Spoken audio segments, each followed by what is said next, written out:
All right, one last speaker, Dave Ellis from the VFW in St. Clair Shores. Dave, come on up, please. Welcome. Thank you, sir. Thank you. Push to talk, right? Chairman Robinson, committee members, thank you very much for the opportunity to speak with you today. As Chairman Robinson said, my name's Dave Ellis. I am the commander-elect of the Bruce Post Veterans of Foreign Wars located in St. Clair Shores. We are the largest VFW post in Michigan with over 800 members. We also have a very active auxiliary chapter that also has about 800 members. Our post was formed after the First World War, and we celebrated our 90th anniversary last year in August.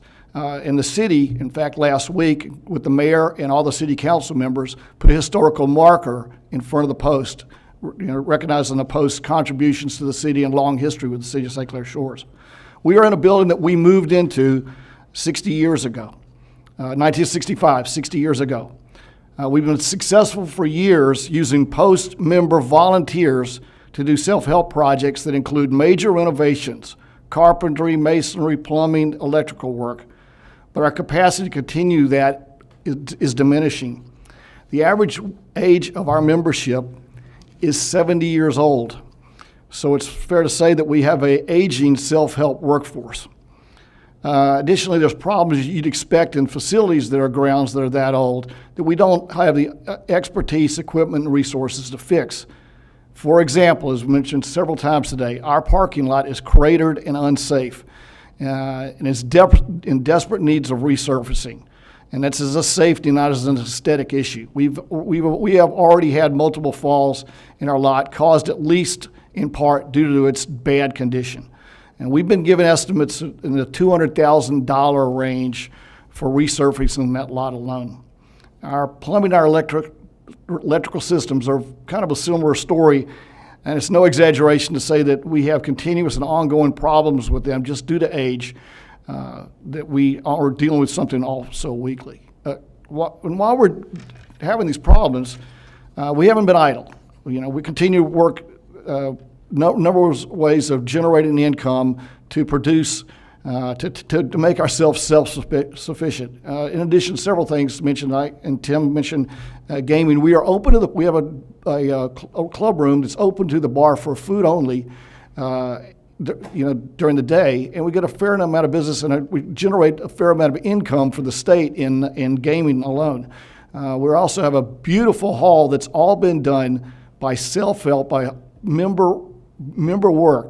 And the most common, and it's a destination. It's busy every week, almost every weekend, particularly in the summer, with wedding receptions.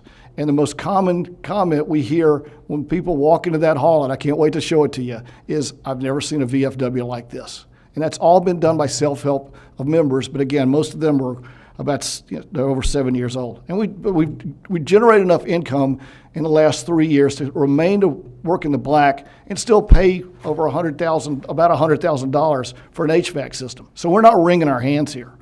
But I'll go back to this other point that we've made. In addition to what we do for our veterans and their families, our post is basically the city center for lots of other groups. There's other veteran groups that don't have facilities like the 82nd Airborne, the Veterans of Vietnam, that are groups that don't have a place to meet. They meet at our place. Our local first responders, both our local police, fire departments have meetings and training events there almost on a weekly basis, as do two chapters of the Coast Guard Auxiliary. And in St. Clair Shores, the Coast Guard Auxiliary is a pretty important group. And as I mentioned also, we have scout troops that come. As I mentioned, our average age is 70. We've really done a good job. We have done a good job attracting younger veterans from the Gulf War and Afghanistan into our post.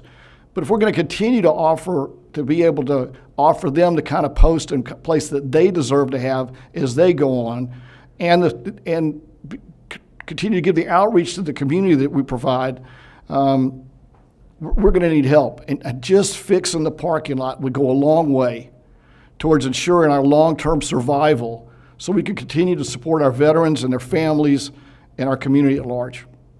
Thank you very much. Thank you, Dave. Does anybody have any questions? No? I thank you, Dave, and I thank everyone who came out to testify today, and you've definitely given us a lot of food for thought. I really appreciate you, and thank you for your service, and thank you for coming. So, there being no further business before the subcommittee, this subcommittee is adjourned.